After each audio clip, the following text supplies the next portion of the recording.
মার্কিন প্রেসিডেন্ট ট্রাম্পের শুল্ক নীতি চমকে দিয়েছে গোটা বিশ্বকে। চীনের জন্য বার্তাটা ছিল বেশ কড়া। সম্প্রতি চীনা সিনে বাজার হারাতে যাচ্ছে হলিউড ইন্ডাস্ট্রি। চলচ্চিত্র আমদানির হার আরও কমিয়ে দেবে দেশটি। কিন্তু কেন, কি এমন হলো? 65% পর্যন্ত বিদ্যুৎ সাশ্রয়ী হাইসেন্স এসি। হাইসেন্স। আশঙ্কা ছিল না তা নয়, তারপরও ট্রাম্পের শুল্ক নীতি চমকে দিয়েছে বিশ্বকে। চীনের জন্য বার্তাটা ছিল বেশ কড়া। দেশটির পণ্যে 125% শুল্ক আরোপের ঘোষণা দিয়েছেন ট্রাম্প। এর ঠিক পরপরই নতুন ঘোষণা এসেছে চীন থেকে। দেশটি হলিউডের চলচ্চিত্র আমদানি আরও কমিয়ে দেবে। চায়না ফিল্ম অ্যাডমিনিস্ট্রেশন সম্প্রতি এক বিবৃতিতে জানায়, চীনের ওপর যুক্তরাষ্ট্র সরকারের এমন ভুল কাজগুলো অনিবার্যভাবে তাদের দর্শকদের মধ্যে আমেরিকান সিনেমার প্রতি আগ্রহ কমিয়ে দেবে। বাজারের নিয়মকেই অনুসরণ করবে তারা, দর্শকের আগ্রহকে সম্মান করবে, আমেরিকা থেকে সিনেমা আমদানির হার কমিয়ে দেবে। চীনের পদক্ষেপকে ট্রাম্পের সিদ্ধান্তের প্রতিক্রিয়া বলেই মনে করছেন বিশ্লেষকরা। তাদের ধারণা, এমন ঘোষণা আগামী দিনগুলোয় হলিউড সিনেমা আমদানি বিপুল পরিমাণে কমানোর ইঙ্গিত দেয়। আর তাহলে বড় ধরনের ধাক্কা অপেক্ষা করছে হলিউডের জন্য। এই ঘোষণার পর থেকেই কমতে শুরু করেছে ওয়াল্ট ডিজনি, প্যারামাউন্ট গ্লোবাল ও ওয়ার্নার ব্রুস ডিসকভারি শেয়ার দর।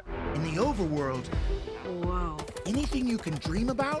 যুক্তরাষ্ট্রের পর বিশ্বের দ্বিতীয় বৃহৎ চলচ্চিত্রের বাজার চীন। গত সপ্তাহে মুক্তি পায় ওয়ার্নার ব্রুসের ব্যানারে নির্মিত আ মাইনক্রাফট মুভি। সিনেমাটি চীনের বক্স অফিস থেকে আয় করেছে প্রায় $1,45,00,000, যা বৈশ্বিক আয়ের 10%। 2024 সালে যুক্তরাষ্ট্রের সবচেয়ে বেশি আয় করা cinema Godzilla versus Kong the new empire চীন থেকে আয় করে $13,20,00,000। চীনের নতুন নীতি এ পরিসংখ্যানকে অনিবার্যভাবে প্রভাবিত করবে। প্রথম হলিউড সিনেমা চীনে মুক্তি পায় 31 বছর আগে। প্রতি বছর মুক্তি দেয়া হয় নির্দিষ্ট সংখ্যক সিনেমা। 2018 সালে সর্বোচ্চ মুক্তি দেয়া হয়েছিল 60টি সিনেমা। তারপর থেকেই কমছে মুক্তির হার। তার বড় একটা কারণ বাণিজ্য যুদ্ধ। অবশ্য এই সুযোগে চীনের নিজস্ব সিনেমা শিল্প শক্তিশালী হচ্ছে। সম্প্রতি মুক্তি পায় চীনা উপকথা থেকে নির্মিত অ্যানিমেটেড সিনেমা নেঝা 2। কেবল অভ্যন্তরীণ বাজারে এর আয় দাঁড়িয়েছে $180 কোটি। যুক্তরাষ্ট্রের বাজারে $2 কোটি। এমন অপ্রত্যাশিত আকাশচুম্বী সফলতা সিনেমাটিকে ইতিহাসের সবচেয়ে বেশি আয় করা অ্যানিমেটেড সিনেমায় পরিণত করেছে। চীন তার ঘরোয়া বাজারে এমন ব্যবসা সফল সিনেমা আগে দেখেনি। CIA Black Vault Break-In.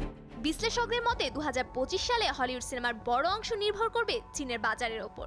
Mission Impossible, the Final Reckoning, Superman, Jurassic World Rebirth ও অ্যাভাটার ফায়ার অ্যান্ড অ্যাশ সিনেমাগুলো নিয়ে মাথায় রাখা হয়েছে চীনের কথা। এমন পরিস্থিতিতে হলিউড নিয়ে চীনের সংকোচন নীতি মার্কিন সিনেমার জন্য বড়সড় ধাক্কায় পরিণত হবে। Safura Afrin, showbiz tonight.